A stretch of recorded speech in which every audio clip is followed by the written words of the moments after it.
All right.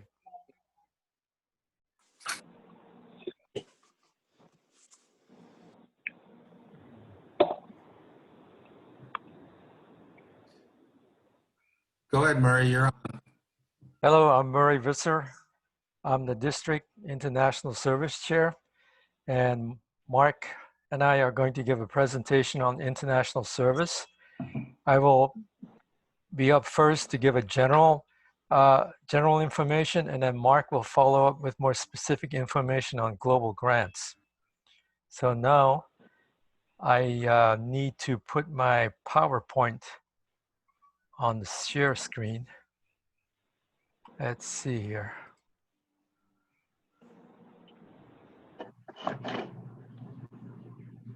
I've got my PowerPoint on my desktop.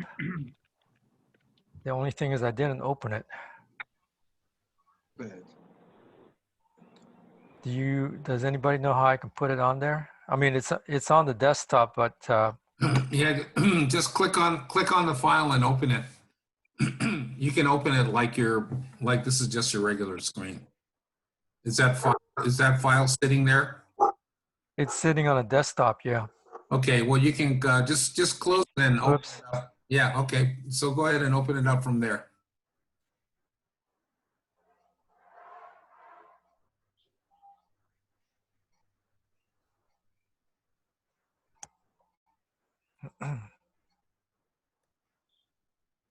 Great. All right. All right, here we go. I'm Murray Visser. Oh, Murray, hang on a second. Go up to the top of the screen and oh yeah, slideshow. yeah, and then over on the left from beginning.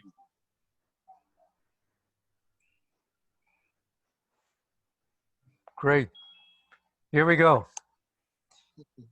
We're ready. All right. The purpose of our team, and we have a team of 10 people on there, is to work with local clubs to develop international projects and design global grants of higher quality and greater scale by leveraging local Rotarian expertise, establishing connections between clubs in a district and a host or international partner, creating a network of local experts to help with project planning and the grant process. Our team is in an advisory capacity. All right, first we start with the biggest project that anybody can do, which is a global grant. It takes a minimum of $30,000 to do a global grant. There are different types of global grants. One of them is a vocational training team. And a global grant needs to be entered, but not submitted by November 1. If you have never done a global grant before, don't feel intimidated by the $30,000 because you can enlist the help of other clubs. I enlisted the help of 3 or 4 other clubs in the district when I did my global grant, and that amount was matched by our district and then by the World Fund. So in no time, I was at least at $30,000. So it's not that hard to raise $30,000 if you get together with other clubs to help you out. All right, I'm a firm believer that pictures are worth 1,000 words. And I'm starting off with 2 pictures here. To the left is the global grant that Mark Harbison did with the Delhi South Club in India. And by the way, that is not Mark with the turban on. Some people have asked me, is that Mark? No, that's not Mark. That is Mark's partner in India. He's the host partner. Mark, in this case, is the international partner. So you need a partner overseas to work together with you. To the right, there's James Ham. He likes to do wash projects, water, sanitation, hygiene. And there he is in Papua New Guinea. All right. The global grant project can also be done with a matching grant. If you don't have the time or the funding to do it, but you still want to be part of a global grant project, you can do a matching grant. And a matching grant is merely combining your club with club's DDF with a matching cash from your club. So you don't need to come up with a large sum of money, but you can still be part of a global grant project. My club and I have done at least about half a dozen of those. An example is Richard Seeger's Votoplast projects in Romania. That's just one example. Okay, you can use a district grant for international projects, and you can do projects for far less than $30,000. In fact, my club and I have done projects as small as $500. So if you're just starting off, you don't want to get into a global grant, which does take some time. You can use a district grant to do a project overseas, and you can partner with a non-Rotary organization, but you must admit your paperwork by 1 August. So for this year, it's too late. Some non-Rotary organizations are Shelter Box USA and the Peace Corps. We have a Peace Corps specialist on our team, which is Alan Kusunoki. So if you want to work with the Peace Corps, contact Alan. I'll tell you later how to do that. All right. You can participate in a Rotary International Exchange Program. And the easiest one to do, and it is informal, is the International Travel and Hosting Fellowship. Past District Governor Steve Yoshida, this is his expertise. And I've done a number with Steve, helping him out. You can do group culture exchanges. You can do Rotary friendship exchanges, but that has to be done through the district. And talk to Marietta Bustamante if you want to do an RFE. There are new generation exchanges, and another big one is the Open World Program, which is only with Eastern European countries and with Russia. So last October, past District Governor Steve Yoshida and past District Governor Winton Schoeneman did one with Russia.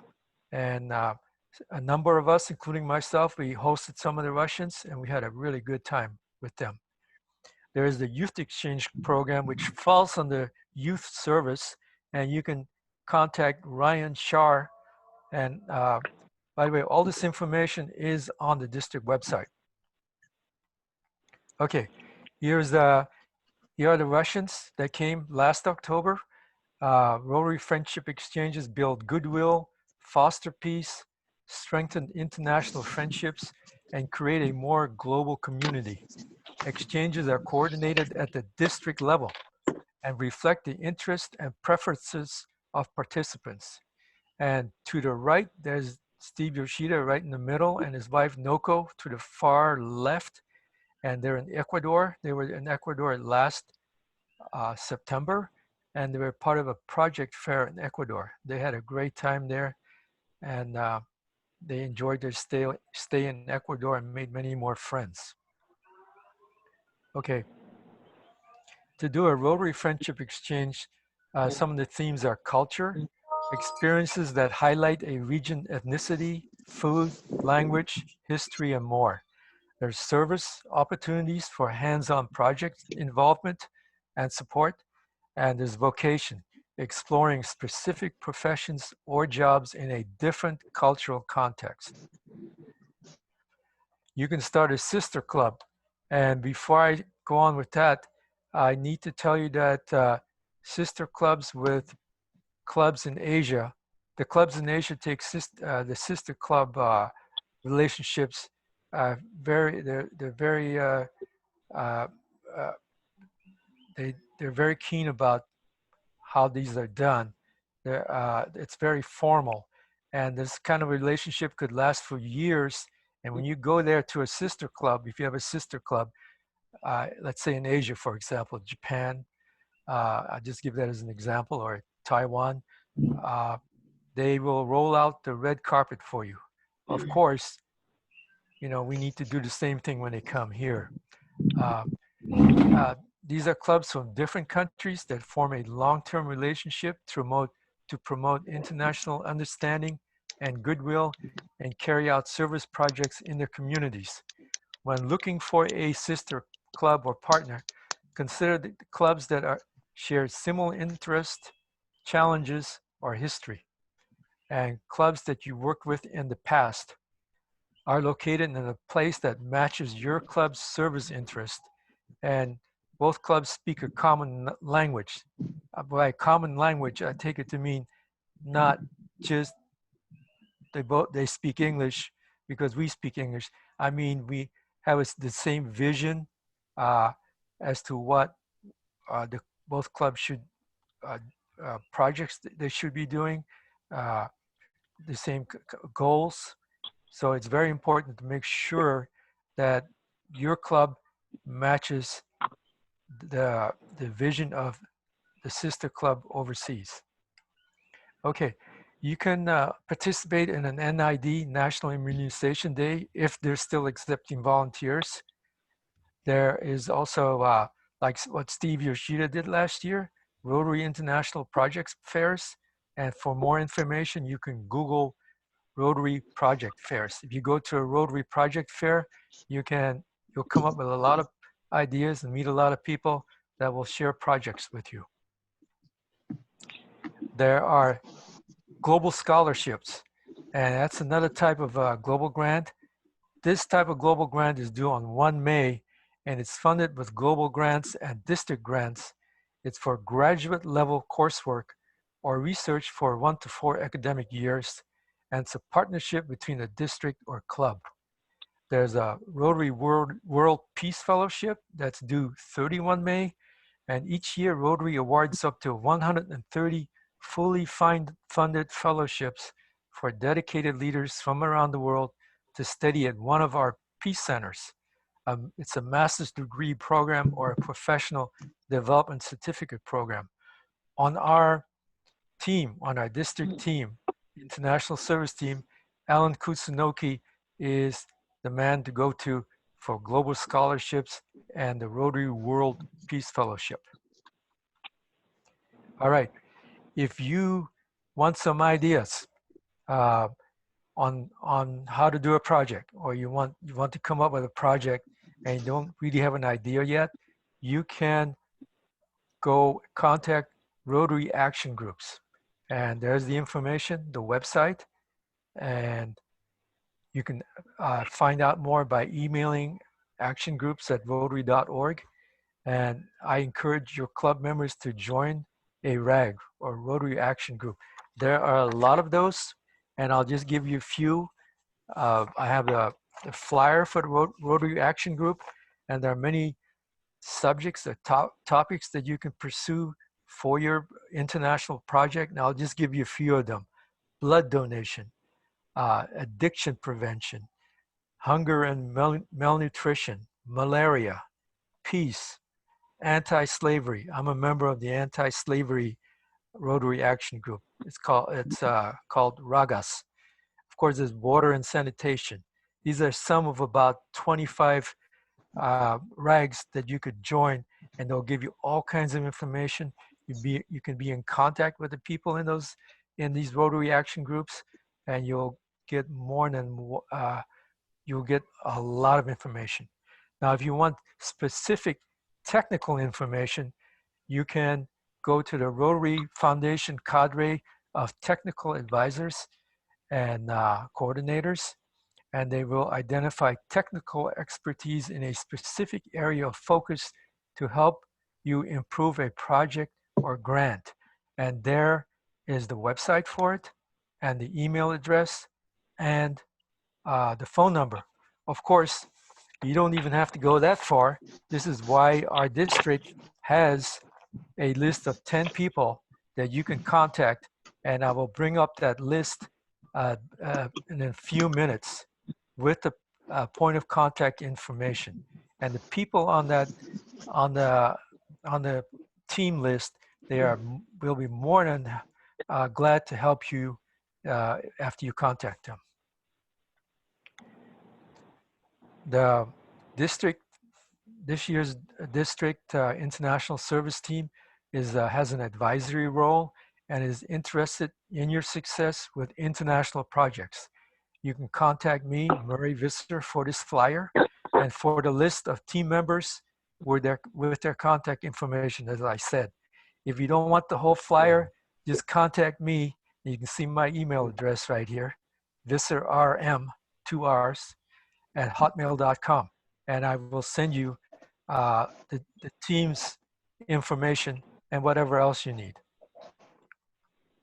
Okay, here's the team. I will just quickly go down the team. There's me, the team leader. There's Arjun.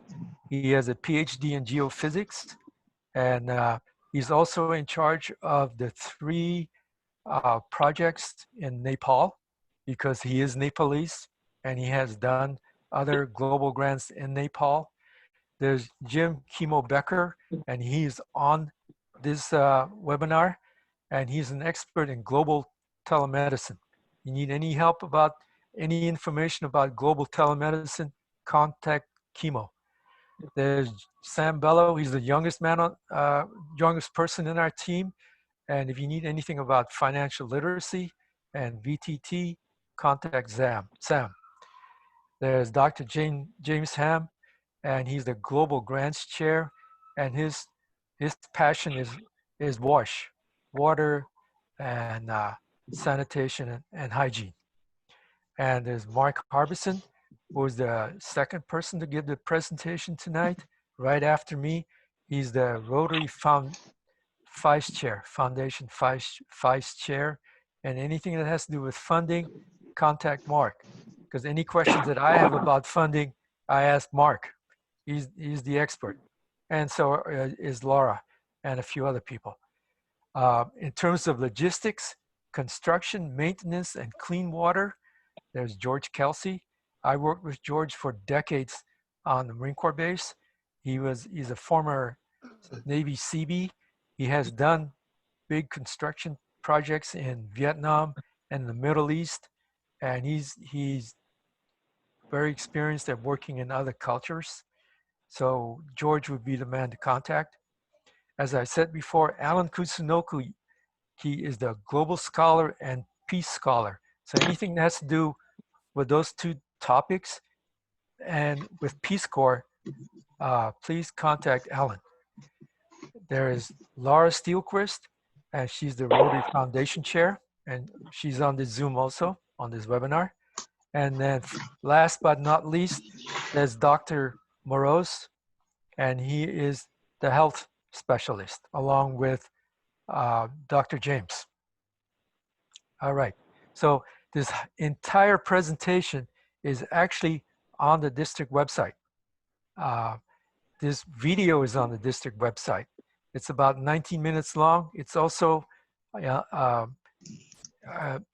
available online.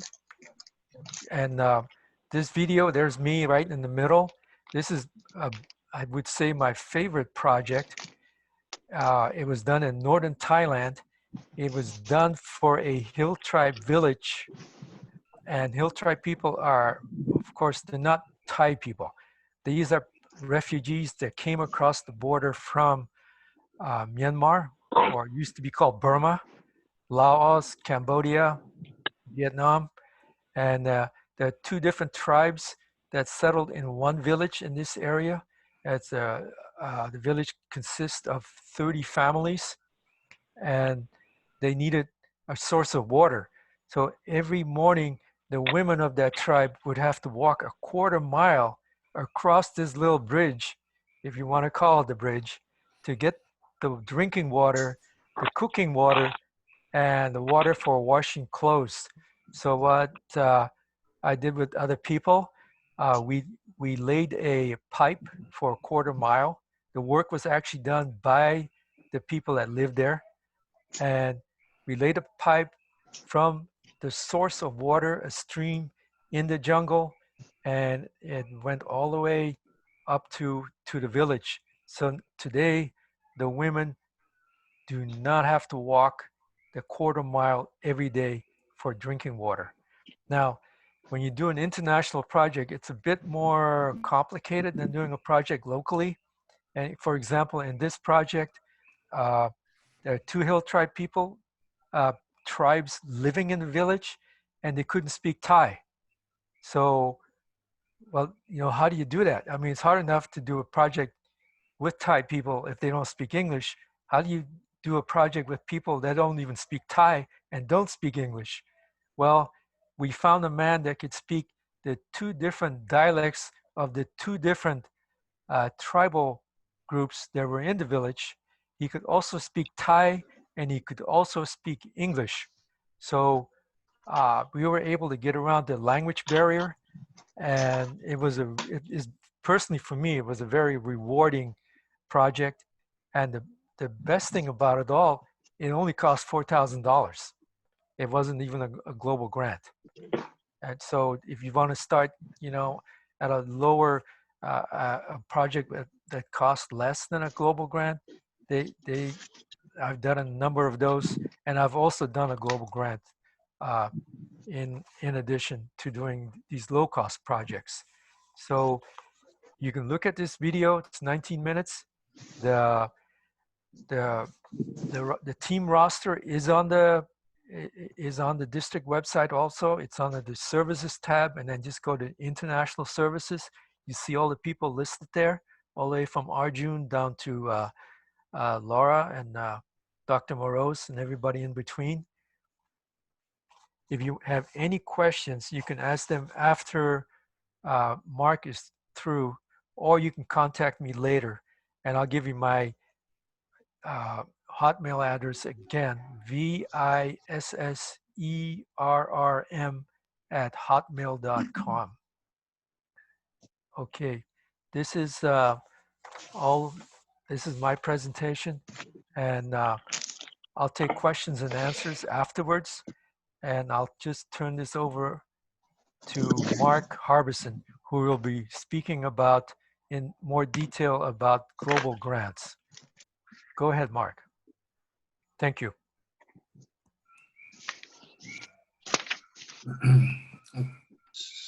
Okay, Murray, you're gonna stop share screen now. Do you know how to do that?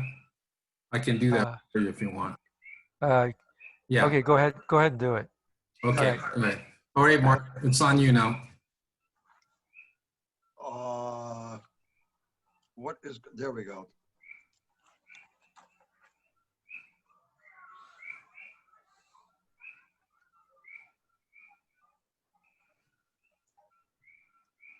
Okay. So, gosh, I feel like I'm speaking to the choir. You guys be nice to me and don't yell at me for things I leave out. Let me start by saying this is just a hop, skip, and a jump through some of the major new developments in the global grant world.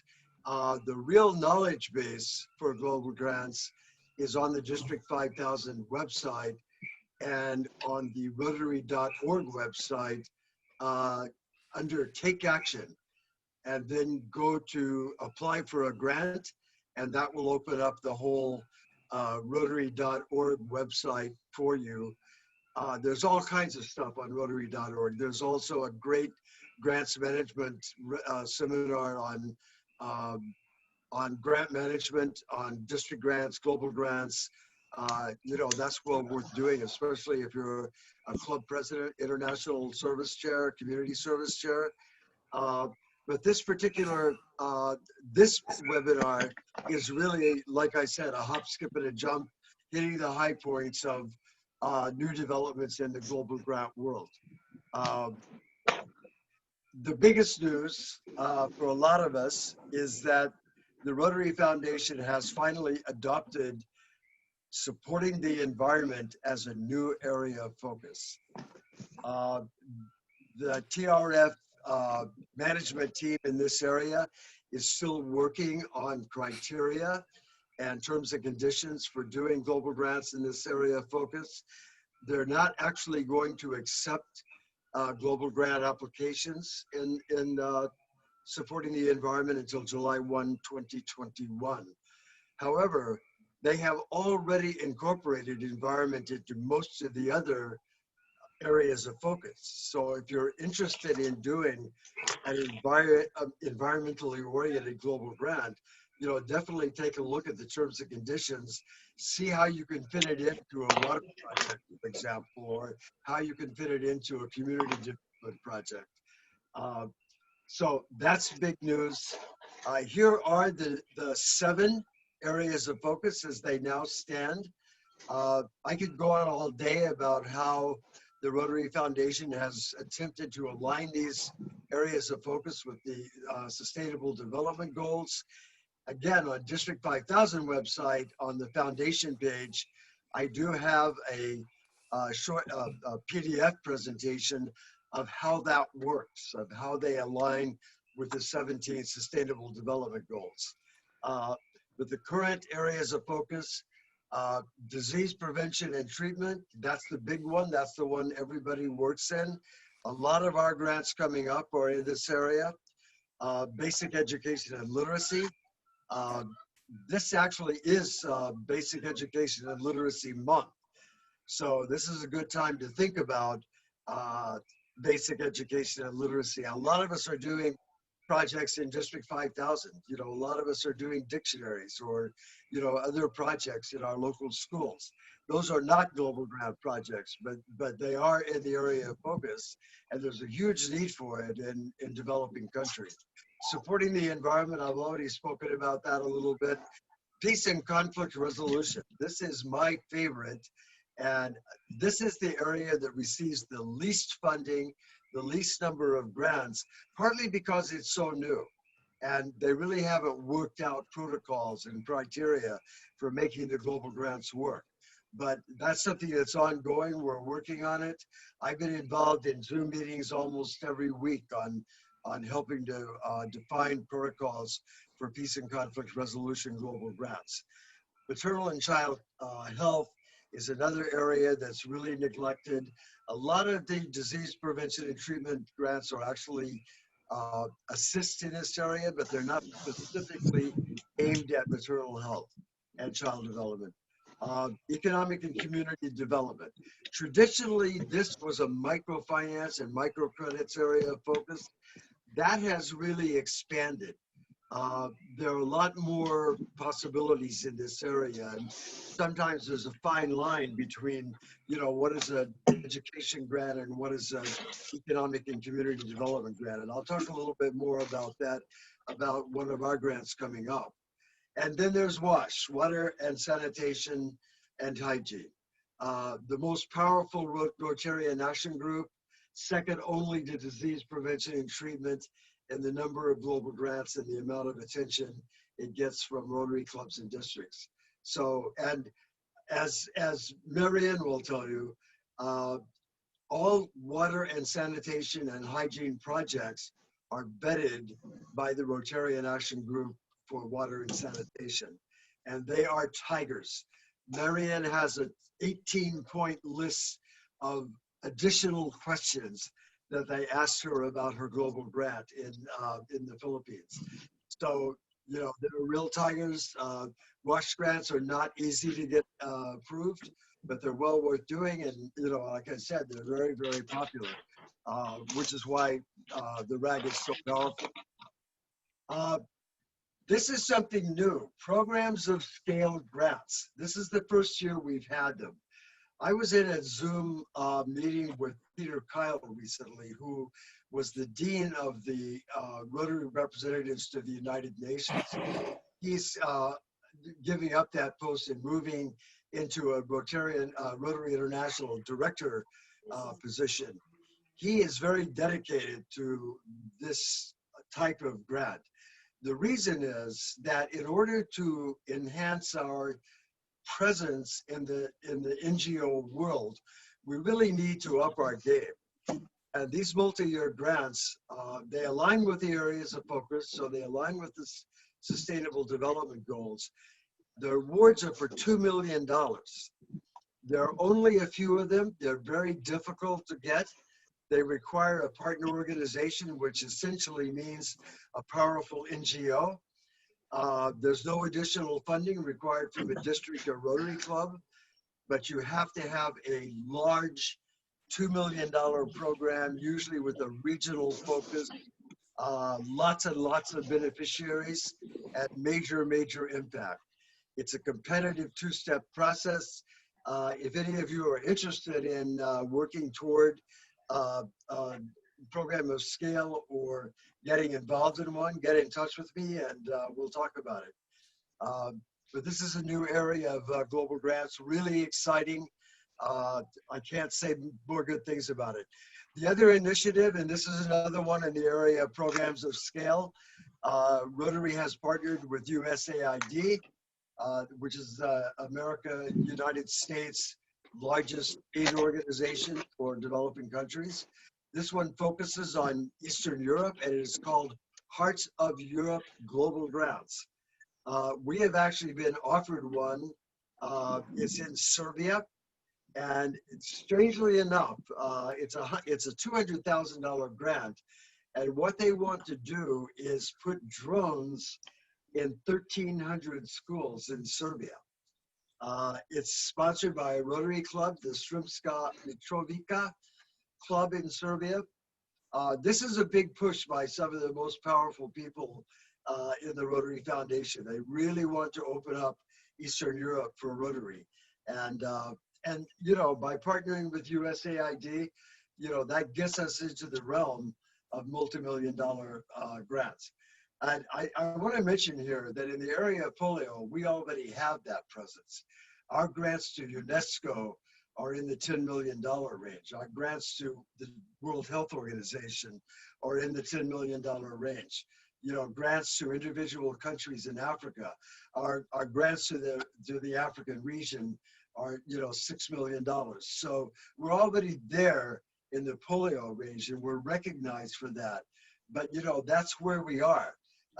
Global grants are usually in the $100,000 range or less, you know, so that's that. I'll leave that where it is. The other big development in Rotary is that the Rotary Foundation has finally recognized that they cannot continue with the grants model that they had up to now, since 2014. The problem is that we started off with the new program in 2013-14 when they introduced the new grant model, and they did 868 global grants worth $86 million. Last year, they did 1,400 grants worth $87 million. So the demand shot up by 80%, but the contributions only went up by 7%. So also contributions are falling, and there have been a precipitous fall this year, or actually it occurred 3 years ago, but it affected our funding this year. So we have $12 million less in the World Fund than we had last year. So as a consequence of all of this, TRF has decided that they will no longer fund 50 cents on the dollar for the club cash portion of the global grant contribution. So they still do a 1-for-1 match of district DDF, but they do not match the club's 50 cents on the dollar for their contribution. To compensate a little bit for that, they have eliminated the requirement for a $15,000 minimum of World Fund matching. So you don't have to do that anymore. For example, you can have a budget of $30,000 and you have $5,000 in DDF, a matching contribution of World Fund 5,000, but you've got 20,000 in cash. So that is now possible. It hasn't been possible before, but that is a major development as well. You still need 15% from the international partners. So if you've only got 5,000 in DDF, you need to come up with $25,000 in cash. So that's a tough hill to climb. The good news is that last year, the Rotary Foundation funded 1,400 global grants for $97 million. So we're closing in on $100 million worth of global grants, and you know, awesome news, and we're really, you know, making an impact. Okay. The one thing I just want to briefly touch on, I know that a lot of you have heard that the Rotary Foundation has suspended uh, polio activity. That has actually changed. And in Pakistan and Afghanistan, we are back in polio eradication. Uh, there has been, however, a major impact of that brief pause in polio vaccinations.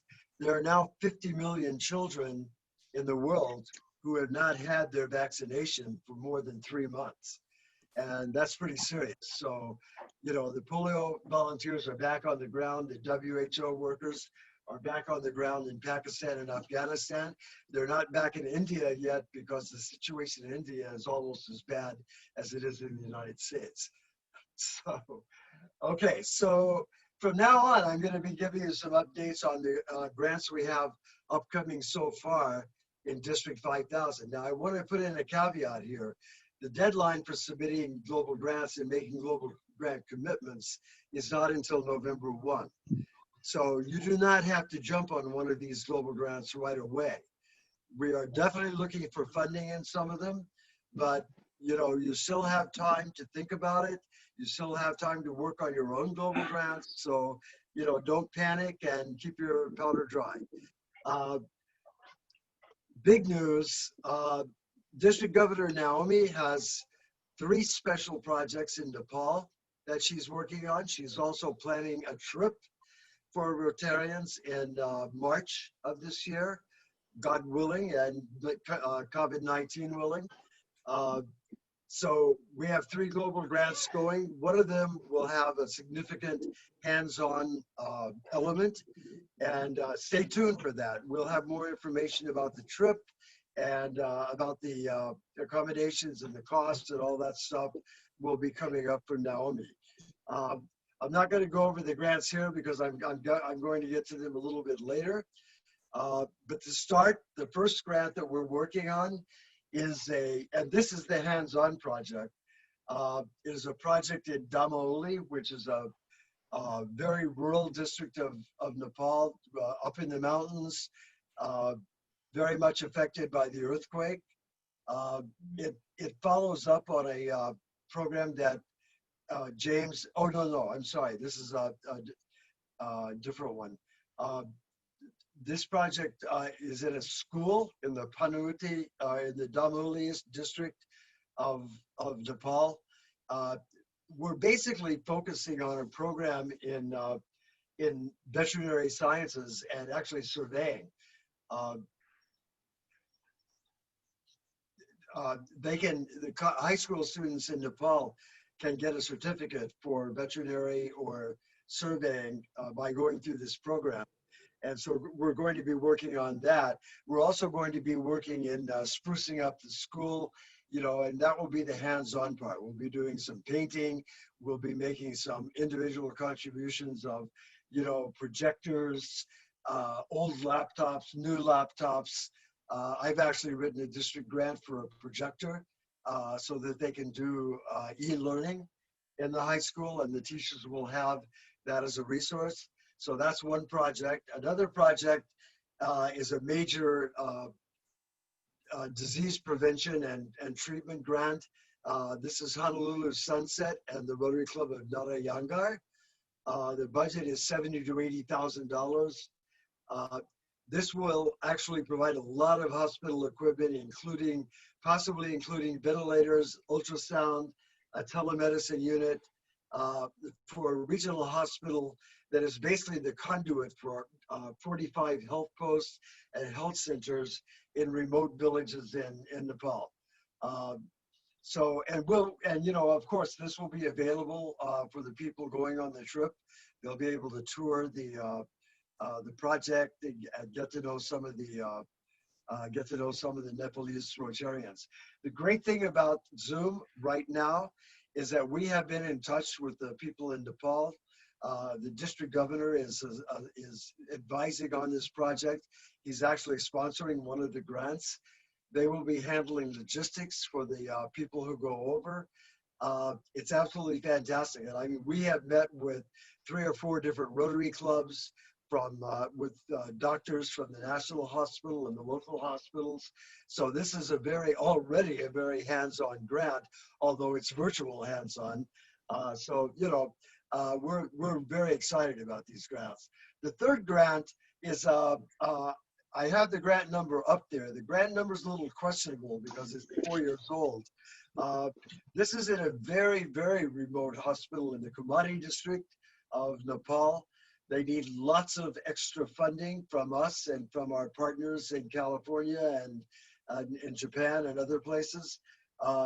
Jim Becker is the lead on this, and this grant is personally sponsored by the district governor in Nepal, Rajiv Pokhrel. It's very exciting. They have a brand new hospital building that was built by another group, but they have no equipment. So this grant will, you know, it's in the $200,000 range. It will basically buy everything, you know, the typical hospital operating room, the whole 9 yards. So Honolulu Bay has expressed an interest in leading this grant, and I think they will. And then we'll need to bring in extra funding from all over the place.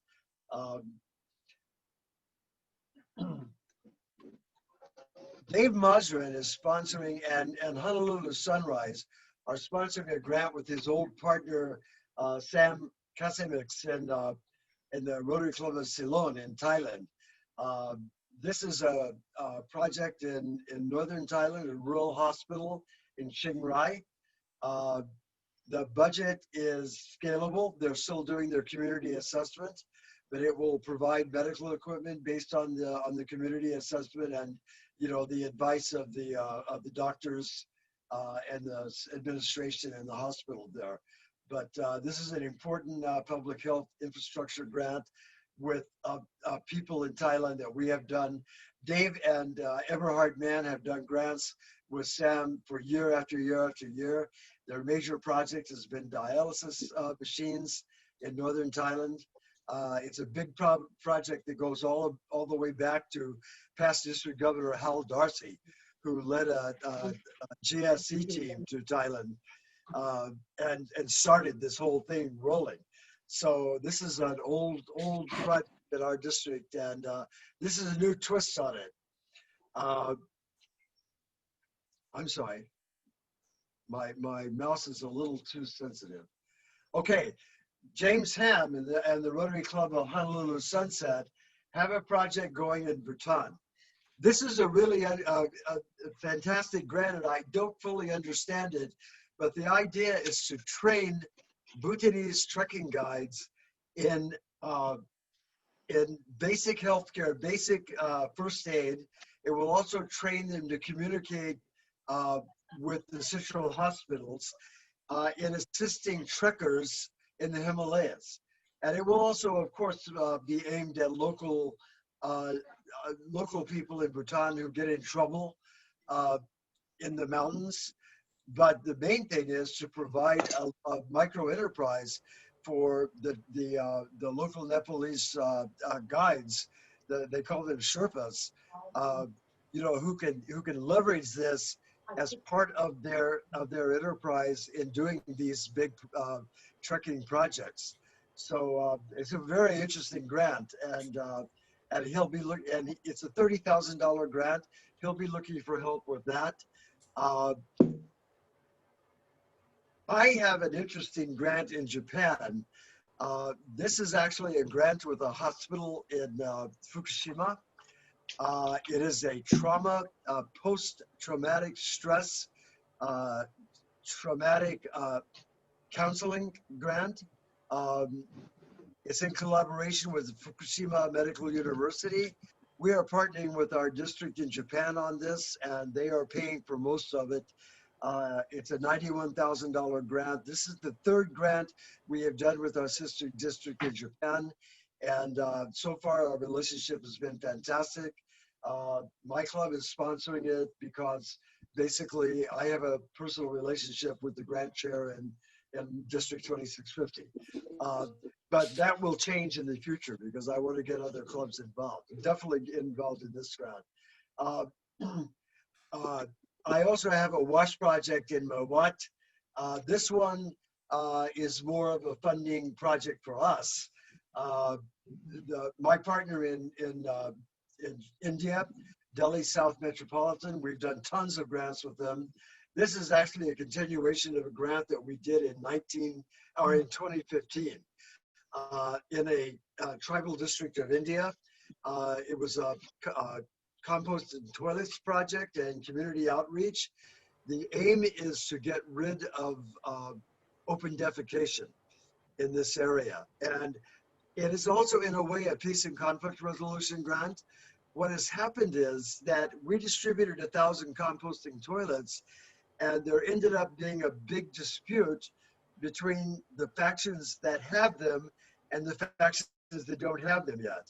So what we want to do is put in more toilets, but at the same time, and put in better toilets, because there's a new generation of composting toilets, but at the same time attempt to bring the faction leaders together and try to resolve some of these disputes. And some of them arise around the micro enterprises that have been developed around the composting toilets, because the toilets actually produce compost which they can sell to farmers. And there have been some disputes involved in that as well. So the people who are doing the enterprises and the people who have been locked out are sort of at odds. So that's kind of interesting. So that is actually the end of my presentation. And if you have any questions, we don't have much time left, but for about the next 15 minutes, I'll stop sharing and have at it. And some of you guys who are leading grants that are on the call, by all means, speak up and correct me if I've been mistaken about your grant or if there's anything you'd like to add. And Mariko, by all means, talk about your grant with the Rohingya in Bangladesh. We'd love to hear about that.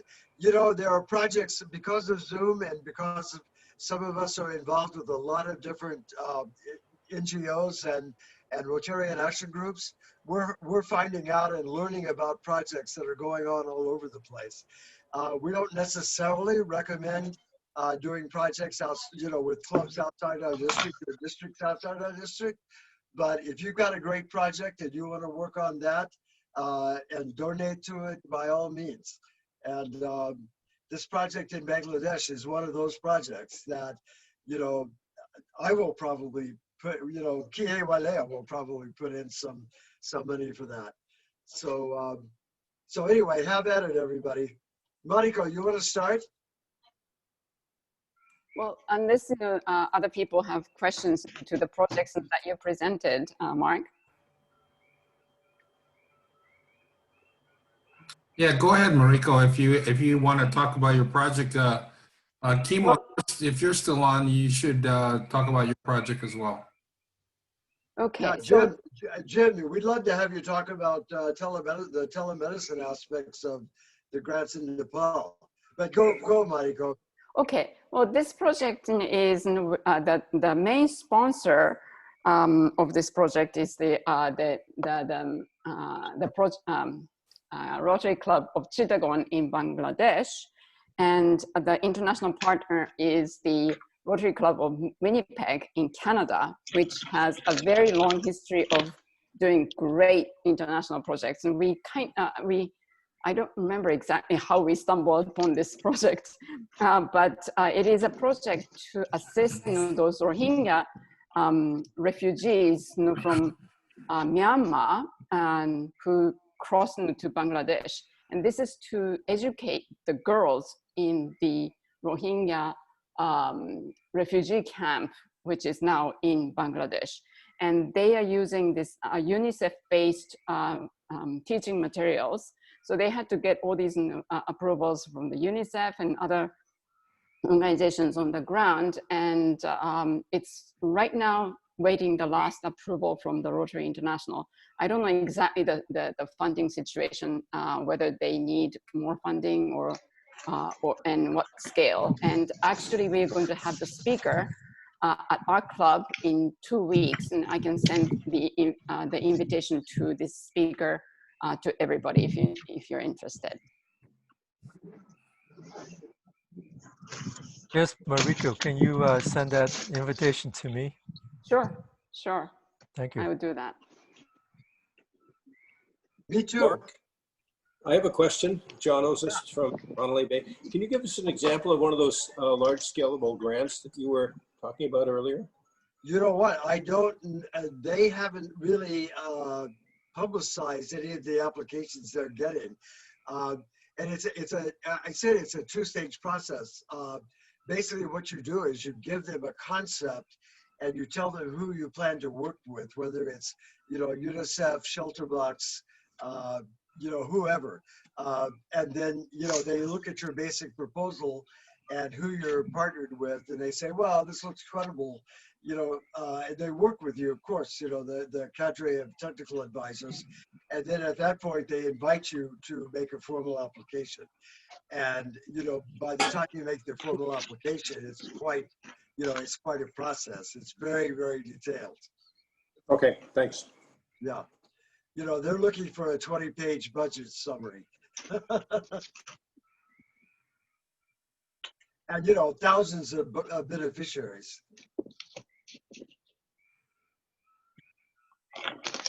I'm going to go off video because we're eating dinner. You don't want to see me eat.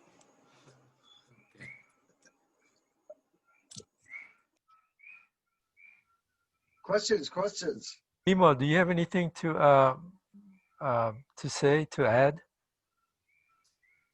No, I don't see him. He might have left the call here. I see him sitting Yeah, on. I think he has, because he's not on the participant list anymore. Yeah. Unless he's under Jim. Nope, no Jim. I just want to give a little bit more information about Arjun's second project, which is to improve the science labs at the two schools in Daumauli, Nepal. The two schools offer vocational degrees in veterinary science and in survey and agricultural sciences. These the importance of these two sciences in Nepal is that 90% of the Nepalese citizens are dependent on agriculture, and 60% of Nepal's GDP comes from agriculture. So to be able to improve these science labs will go a long way into improving the quality of life of the people around Daumauli. Arjun, you want to make a comment about that? No, actually, Murray just, explain much better than what I could. And Okay. so those, as Murray indicated, so those schools, the Nepal government has been encouraging the vocational education in the school, so that right after they graduate from school, they can find a job. Right now, the finding a job is really big thing. Unemployment rate is, I don't know the exact number, probably like 70–80% or so, because the influx from India and Arab countries, because of particularly the COVID started, is so high. Those people don't have any job or particular skill to find a job in Nepal, and because of this kind of vocational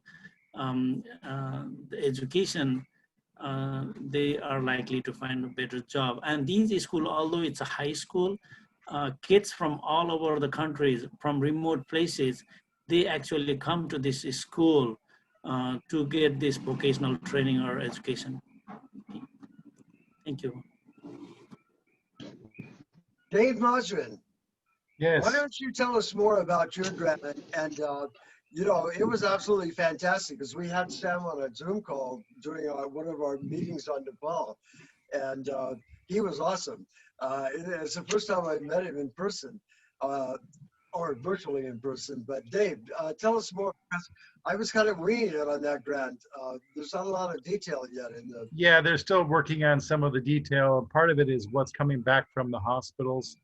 Normally what we do is, because of the way global grants work, is you can either buy a large number of the same machines for a large quantity of hospitals, like put one of the same machines in multiple hospitals, but you can't use a mixed bag of equipment into multiple hospitals. You have to either say that mixed bag of equipment needs to go into one hospital, or you have to put the same equipment in multiple hospitals. So it kind of changes the dynamics of the grants, because sometimes we were trying to do what was needed for each hospital. So what we do is normally we try to find a hospital that has a very specific need. And it used to be hemodialysis because of the kidney issues, but now because of ventilators and because of the COVID and other immune deficiency diseases, we're running into a lot of other things, prenatal care, things of that nature, where they need to have incubators and things of that nature. So now we're looking at a hospital, or choosing a hospital that has a specific need in a rural area of Thailand. And we're basically trying to, the international club, which is run by Sam, who is a past district governor of a Bangkok, Thailand club in Siloam. He basically does the legwork with other members of his club and with the club of that particular district or that particular area. And they're also the major fundraisers for it. So we've done one for the last 7 years, and in the last 7 years, every one of them has been funded and everyone has been completed. Very few of them go more than 1 year. Sometimes they go into the second year, depending on when they get accepted, but they usually get finished within the same year. And he always welcomes people, very gracious host, always welcomes people to come to Thailand to visit. And many of our members have gone over there to visit the hospital, see the patients that are benefiting from this equipment, and improving their lives and helping save lives. So if you're interested, please help join us, because we can't do it alone. Dave, where outside Chiang Mai is this global grant going to be located or be It's done? Chiang Rai, right? Okay. Yeah, but it's where? Did you say outside Chiang Mai? No, I think it's up in northern Thailand, but I'm not sure if it's in Chiang Mai.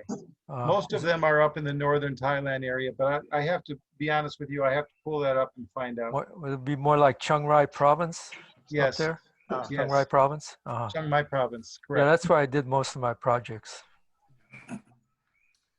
I have a question for. Yeah, I see Chemo's back on the call now. Oh, is Kimo back? Yeah, it's back on the call now. So if you want. Oh. Don't give him the microphone. Thank you, Benson. I'm literally camping. I'm in, I'm lucky to be connected. So I'm really not much available, but much mahalo. Thank you for acknowledging me. Okay. Kimo, we can hear you pretty well. Why don't you say something about how the telemedicine aspects of the grants, and how they connect with the hospitals, especially these rural hospitals that are very remote.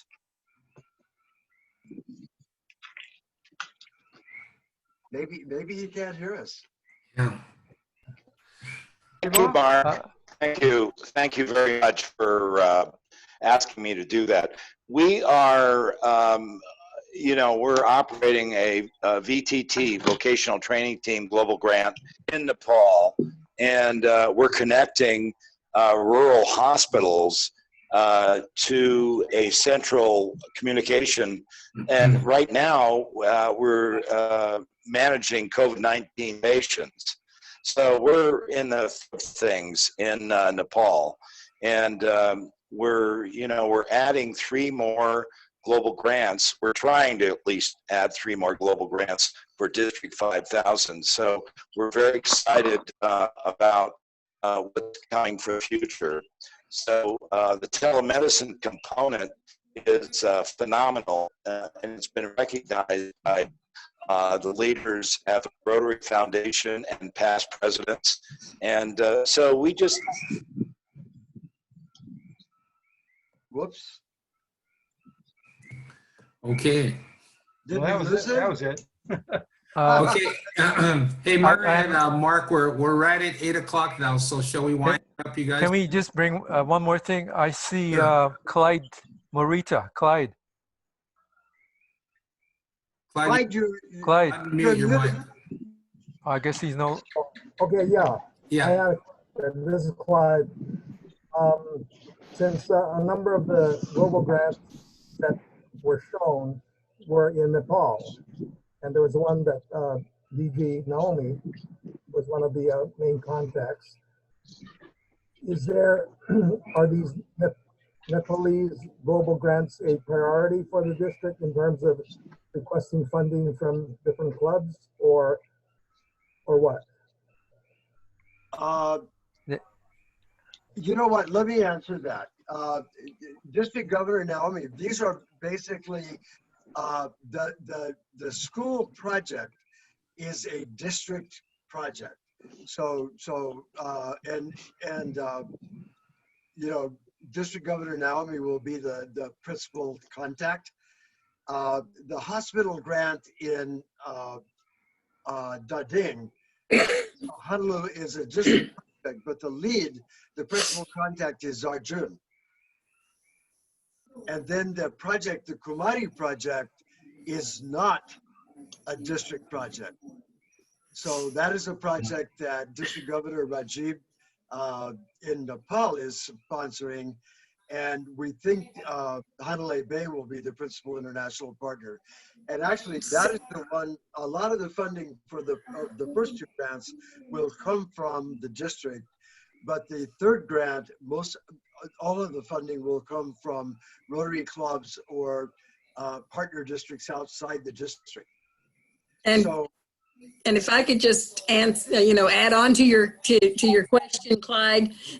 Usually, when district governors put together a project, what their goal is to get Rotarians to actually go to the project, because it will frequently change your life when you have a chance to participate.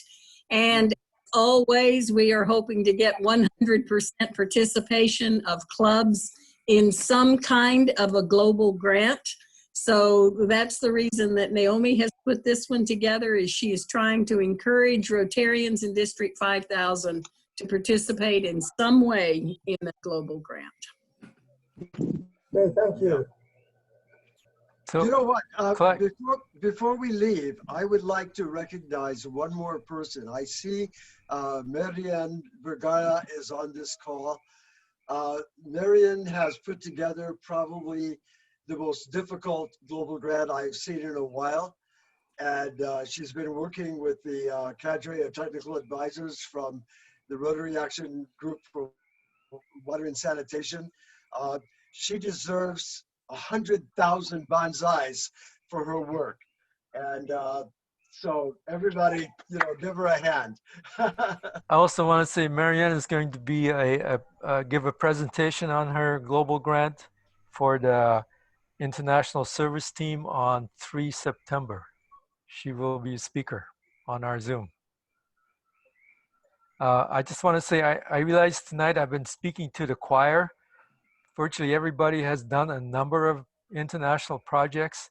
So what I would like for you to do is to pass this information on to those Rotarians who do not know that much about how to do a project overseas. That's the real reason for this, the team that we have. It's not really aimed at you experts, because you already know how to do a project. Just if you can tell other Rotarians about our team and that we're here to help them to get started on an international project. Yeah, and the very last thing I would like to say is, if you have questions, never hesitate to email me or call me or text me. And my motto is this: there is no stupid question except the one you don't ask until it's too late. So yeah, I just want to say, don't hesitate to contact me or anybody that's on that international service team roster. Is that Thank you. roster going to be sent around by email, or we need to go to to the district to find that. This is Christopher Lydon. I'm at Honolulu Bay. We're starting a major project that will be going on in Africa. We're also taking on the one for Nepal, Right. the hospital. And John Ozitz our past president, has done a global grant, but he's moving to Arizona in about 2 weeks. Right. So Yeah. here locally, we really don't have much of any experience other than him on So some of these. So Christopher, just give me your email right now on the chat. And it's on there. It's on there. It's Yeah. on there. Okay, I will send you that roster. But in case you don't see it, it's also on the district website under the services tab, international service. It's on the right-hand side. Thank And you. remember, Christopher, when John did his project, his global grant, he had never done one either. So you get lots of support. Thank you. Christopher, you have the most support you'll ever have in the world. These people are all fantastic. And I got to hand it to them. At late in the evening, I'd pick up the phone and call anybody, and they were there to help. So Excellent. you got a great group backing you up. Well, I'm going to be bending your ear before you leave as well, just for some basic advice to go forward. Thank you Hey, all. and with for putting Zoom, this he's on. not going far. It's great. Yes. And no one Thank is you all. far with Zoom. Yeah. Yep. And I can Right. even hit a club in Saddlebrook